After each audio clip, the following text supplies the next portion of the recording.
Jeff Cook, and this is Backyard Basics. Well, last month we had a pretty fun show. We got to go out and at least pretend like we were deer hunting. We didn't see anything, but we got to go out in the woods, and a lot better than sitting in an office. This month may not be quite as exciting of a show. It's December 21st, first day of winter. I'm wearing a long sleeve shirt now, but it's about to be 65 degrees today, so it's not going to feel like the first day of winter, and we're 4 days away from Christmas. But what we're going to talk about today is what you do when you finally get rain after about 3 months of no rain.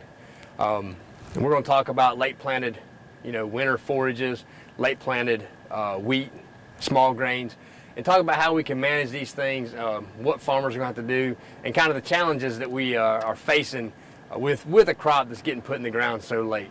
Up until now, we hadn't had rain. Well, up until about the end of November, about November 29th, we didn't have any measurable rain for good 8 to 13 weeks. So a lot of our small grains we talked about earlier in some shows weren't planted. A lot of our winter crops, like our small grains, like wheat, rye, oats, they weren't planted. And a lot of food plots, deer hunting's big in the county and state. A lot of food plots didn't get planted, or they got planted and never came up. So we're going to talk about kind of how to manage these crops and kind of some things you need to think about and need to know about them, so that you can better manage them, to make them productive for you and profitable in the end. So what you see behind me here is a typical wheat field. What's not typical about it is the fact that it is December 21st, like I said earlier, and we're looking at 2-leaf wheat. The first thing to consider when you're talking about wheat and when you're growing wheat, for small grains, whether it's forages or for grain, there's an optimal planting date that we have in Georgia. What we normally try and tell people is you want to go anywhere from one week before or after our normal first frost date. I always say our normal first frost date is around November 17th in this part of the state. So from November 10th to November 24th, right there around that Thanksgiving break time, that's the optimal time for us to plant. As you move away from that planting date, this is for grain, as you move away from that planting date later in the year, for every week you basically lose 5 bushels worth of potential yield. So if you go 2 weeks later, you're looking at 10 bushels. If you go another month later, you're looking at 20 bushels of potential loss. So you're starting off basically with less in the bank. You're starting off with less potential. We had no choice this year. We had no rain until November 29th. We had dry dirt. I've told plenty of people this. I planted a food plot September 15th. Got 0.2 of an inch of rain after I planted. I think 10 plants came up in 3 acres. They since died. But when we did get this rain in November, 1st of December, every bit of what I planted then, because it was in dry dirt, came up and is growing. That being said, that's just like planting at the end of November. That's not like it isn't like I planted it, it's not like I planted it in September. It's just like I planted it in November because it never emerged, it just sat there. So what we have is we're starting off with yield potential that's a lot less than what we normally would see. We also didn't have conditions that were favorable, so a lot of this wheat did not have fertilizer put up under it. So we'll talk a little bit about some fertility things you can think about doing, and we'll hit on the herbicides, potential for herbicides right now. First thing though, one reason we have a lower potential for yield is because we don't have enough time for tillers to be formed. A tiller is basically a stem, a wheat stem. This plant right here, see, you've got 2 leaves on this plant right here. This plant will form 1 more leaf, and that will be 1 tiller. What you need is a strong tiller. Each tiller on this plant, you need a strong tillers that are produced this fall, early winter, and that tiller, each tiller will put up a seed head. The bigger and stronger that tiller is, the bigger and more full that seed head is going to be. Small tillers, small seed heads. Tillers that are formed after the 1st of the year, in January and into February, those are usually weaker tillers. They're going to produce weaker seed heads, weaker stems, not have as much grain weight, not have as much test weight. So you have poor quality seed, things like that. One way we can overcome this, because we want to have about 100 tillers or better per square foot. So wherever I step, 2 rows on either side of my foot, that needs to equal 100 tillers. And we normally only plant between 20 and 30 seed per foot. So each one of these plants needs to produce a couple tillers. In normal years, by the middle of January, we've got 3-4 tillers per plant. at least 2. So to compensate for the lack of time to produce tillers and quality tillers, we usually this time of year, if we're going to plant late, we're going to plant more seed per foot, so that each plant doesn't have to produce 3 or 4. Each plant can produce 1 or 2, or 1 good one. We've got more seed in that square foot, so we're going to have more tillers. So that's one thing we've been recommending to growers is bump up your seeding rate, have a few more plants in that area. Another thing to consider with wheat is that all wheat varieties have what's called a vernalization requirement. And the way I try and explain it, because it's the easy way for me, is it's kind of like peaches and their chill hour requirements. Different wheat varieties require different amounts of cold weather before they'll really basically change from vegetative growth to reproductive growth. This plant right here is going to sit, y'all, you can watch wheat all winter, and it's going to be growing, and it's going to be thickening up, but it's not growing up tall. This plant's going to grow tillers all winter. Depending on the weather, it's going to grow tillers all winter. It's going to bush out. It's going to leaf out, more tillers. But it's never going to start growing upward, basically stem elongation, all that. That's never going to happen until you get enough cold hours on it. We've had a couple years, and we didn't even have it last year. We have had a couple years where we had some low vernalization, and we had wheat that never really wanted to flower. So it just basically grew leaf, grew grass, basic grass, a bunch of forages. A lot of it was cut for hay.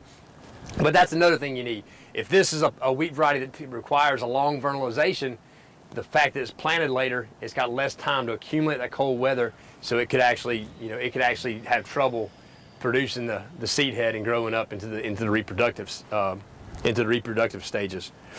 Like I said, a lot of this wheat didn't get fertilizer put under it.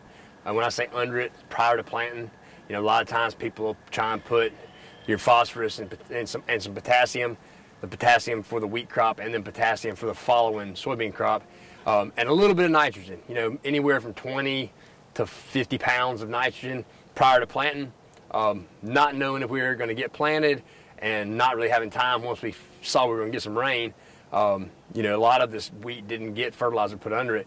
So one recommendation we're talking about with folks is like something like a DAP, which is diammonium phosphate. It's got nitrogen and phosphorus, or some, and that'd be a granular form you could put out. Or if you've got the capability, a liquid like 10-34-0, 20 gallons or so of that to get some nitrogen to give it a little boost, plus phosphorus.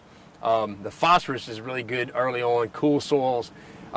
With cool soils, phosphorus is not really available. It's not really available in warm soils, really.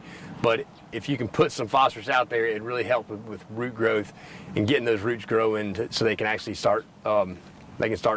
Exploring the soil, get out there, get what nutrients are there to get this wheat up and growing, tillering out. So producing these strong tillers that we need now, versus later on in the year.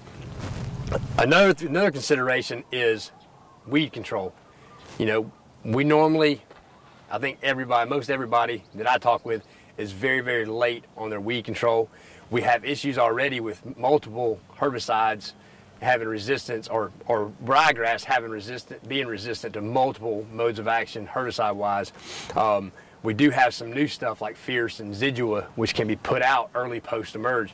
This is actually an ideal situation for something like this. The Fierce, the Zidua, if you've got ryegrass in a field and it's been a problem.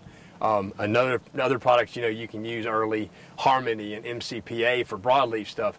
And this is a great example because you look out here and you think, okay, all I got is wheat, but we can zoom in here real quick and look. You look down here and I lost it. Where'd it go? Probably standing on it. You have already got ryegrass popping through. This is almost 2-leaf ryegrass.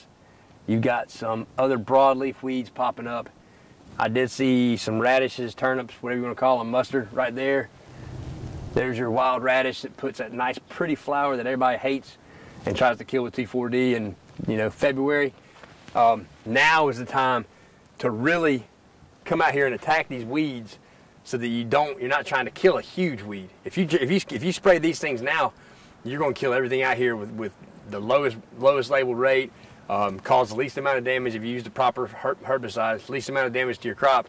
Plus, when you put that fertilizer out or things you're doing to manage this crop, you're not also feeding these weeds. And like I said, they're hard to kill even with a high rate of 2,4-D, turnips and radishes are stuff, they're hard to kill later on in the year. You know, you're going to twist them up and curl them up, but you're still going to end up with those seeds in that wheat crop when you do harvest. This has nothing to do with, you know, producing more wheat or anything. It's just something interesting that I thought I'd point out. If you do have small grains or something like that planted somewhere, this right here, this white streak, is called cold banding. That's just where when this thing was rolled up in the whorl, not the whorl, but rolled up right here, and it was coming out.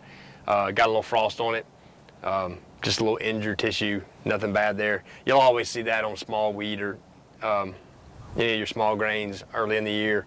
Once it gets a little bit bigger and it's not as tender, you usually don't see that cold banding, but that's what that is. You can actually see that on corn too. You know, we usually plant corn towards the end of February, early March.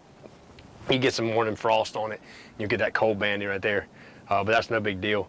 Another consideration, you know, later on in the year, not right now, I would say not right now, but later in the year will be some fungicides. You know, if you've gotten this crop up to, you know, and it looks like you got a potential for a decent yield, you know, definitely some fungicides. If we start getting rain during, you know, once the stems start elongated and we get, you know, if we have, you know, rust in the area, something like that, a bunch of leaf spots, you know, if we do get good growth, if it's a mild winter, like they say, you know, we might get a lot of growth. And if, you know, in situations like that, we'll end up with some leaf spots or maybe powdery mildew. So, you know, a fungicide might be warranted. It's all going to be a matter of just paying attention to, you know, prices and what potential you think you have out here. You know, whether or not you're going to spend that extra $5 to $10, $12 on this crop already. You know, we've already, like I said, we're already behind the 8-ball. We've already probably reduced yield by 10 to 20 bushels just by the late emergence or late planting of this crop. So, you know, we'll have to weigh those options later on down the road. But, you know, hopefully I give you some ideas of what to kind of think about, what to look at for when you're planning on what to do with your wheat crop. I didn't touch on small grains like for grazing and things, but it'd be the same thing. If you actually did go back out and plant small grains for grazing, you know, you would want to plant a higher population. I usually argue with people a lot of times, if you're planting at a normal planting date or recommended planting date, you know, you don't have to bump those seeding rates up. You know, I have not done it. People have done research to look at these plants. Each of these plants has a certain potential. They've looked at these plants and they've gone up and down with seeding rates to see, you know, what seeding rate and what planting date is optimum, you know, for each type of crop. So, you know, just follow that. You know, if you get to plant on time, and since we're planting late, you know, for these small grains that are going to be grazed, you know, you even want to bump the rate up even higher because you want complete coverage of that ground, so you've got something for your animals to eat within 4 to 5 weeks. If you're looking at trying to do some other stuff like clovers or things like that with your say ryegrass or rye or oats or whatever you want to put in the ground, you'd be better off to put some sort of annual clover. Annuals usually are going to grow a lot more rapidly. They're going to have a lot more growth the first year. You know, you wouldn't want to even think about anything perennial. Perennials are going to be slow to get going. I would say the same thing. And we're going to go look at a food plot and just see what we can, you know, if there's some recommendations we can, you know, make there. But, you know, same thing for these food plots that got planted late. You know, I wouldn't go all out and get crazy and put a lot of fertilizer on them, but I might put a little bit of fertilizer. And if you did come in, if you say you wanted to plant something later, if you're mainly just managing, you know, you're managing a large property and you want to feed the deer with it, you're not worried about hunting season and things like that, you would still want to probably put an annual out there, like an annual clover like crimson or arrowleaf, versus trying to establish something perennial like alfalfa or, you know, a Durana clover. Those perennials are going to be slow. Even non-clover type perennials like chicory, burnet, things like that, those are going to have a lot more problems come next spring if you try and get those established right now, because they don't put a lot of growth on the first winter.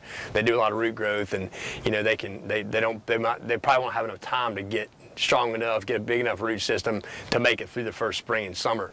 So you'd be better off, if you want to put something like that in a plot, you'd be better off waiting until next fall and then put some annuals in there now, feed your deer, let them play out.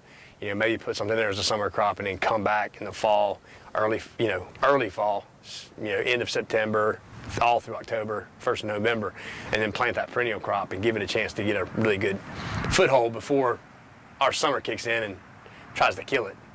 That's pretty much what our summers do in Georgia, is they try and kill all these fancy perennial forages like our clovers and alfalfa.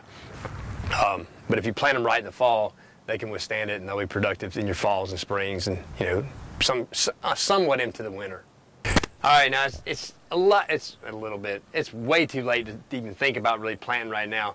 But I just wanted to bring you out here. This is a food plot that small grains got planted. They got drilled. You can kind of see they're in rows. They got drilled, earlier in the year. Never came up because it was so dry. And then prior to this, the rain chances we were having at the end of November, and the rain we were getting, and all the rain we got since, the guy came out here and he broadcast some greens, some turnips, some radish, and things like that, some rape, kale, anything like that deer will eat. Turkeys will eat that too, and also some crimson clover. It looks like some crimson clover or some type of clover. The way it was done out here is these were, like I said, the grains were drilled in, and the greens mixture was just put out on top of the ground, broadcast on top, smaller seeded.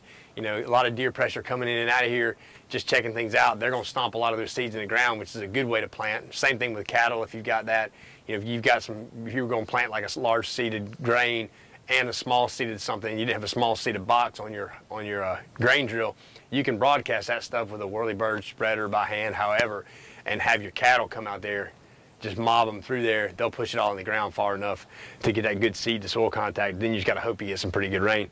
But this right here, this is one plant I just pulled up. This is what we would call a tiller. It's a three-leaf wheat, but it would, this was going to be your tiller, and this is going to produce a seed head. What you hope happens from here on out is this plant will put on another tiller and another tiller and another tiller. One thing I would say in a food plot situation, because a lot of us got, a lot of people that planted food plots got fertilizer put out ahead of planting.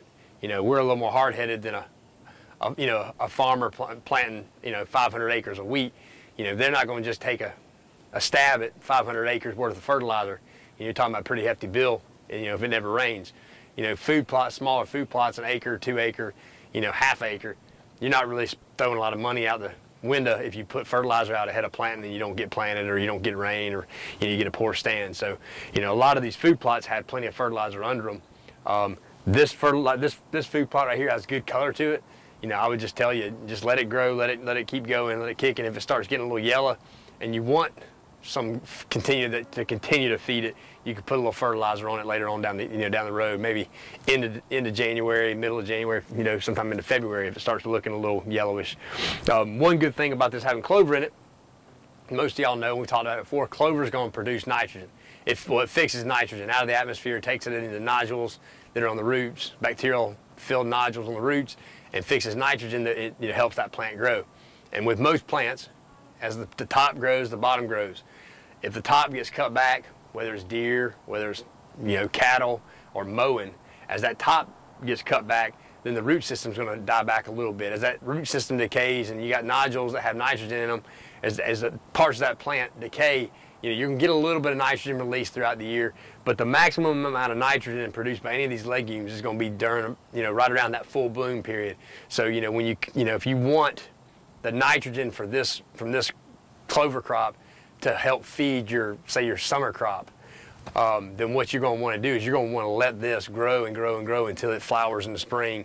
And what you'll find in these kind of situations, not so much in a grazing situation, because your cattle, you're always trying to feed them and get them going into the spring when you're transitioning your Bermuda grass and your Bahia grass. But in this kind of situation, what you'll see is as this thing begins to get to that blooming period, the deer are probably going to leave it. They're going to let it grow. They're going to leave it, let it flower. It's going to be getting hardened off. It's going to be getting less digestible, less high quality. It's going to be producing a lot of nitrogen for you, but it's not going to be as palatable to the deer. And they're going to be in the woods where all these things behind me are starting to kind of green up and start to flush out new growth, new buds, all that tender growth in the woods. They're going to be in there eating on that. They're going to allow this stuff to grow up, to flower, produce that nitrogen for you. Then you can come back in and kill it off, turn it under, and plant your summer crop, whatever it might be. You can plant that, and then have that nitrogen for early growth on that summer crop.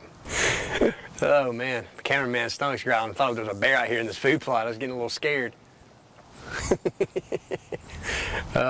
You can put that as an outtake at the end. Well, I know that not everybody that watches this show has a big field of wheat or has a food plot, planted for deer or other wildlife. But hopefully, you found a little bit of this information interesting, learned a little bit about, how these crops grow, some of these cooler season crops. If you do grow them, or if you got a food plot or if you got wheat, maybe it'll give you some thoughts, ideas on, how to manage that crop this year. This being an exceptionally oddball year, with us not getting rain, like I said, until, the end of November. Not even having a chance or even an inkling that we're going to be able to plant anything, and still not really sure, if it does turn off dry again, how long this moisture that we have will hold up. Right now, things are looking really good, really promising. Hopefully it continues and we get the moisture built back up so we can get ready. Spring's right around the corner. But with that, I'll just say, thanks to everybody who just watched the show again this year. Hope everybody has a Merry Christmas. This might be on before Christmas, but I know with a 4 and a 10-year-old, we're really looking forward to it at the house. We'll have a house full of a big, huge mess in a few days. Get to see, y'all spend time with family.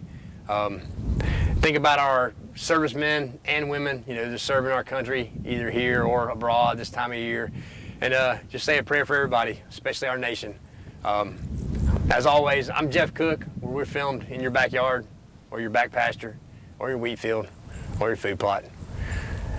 Merry Christmas and Happy New Year.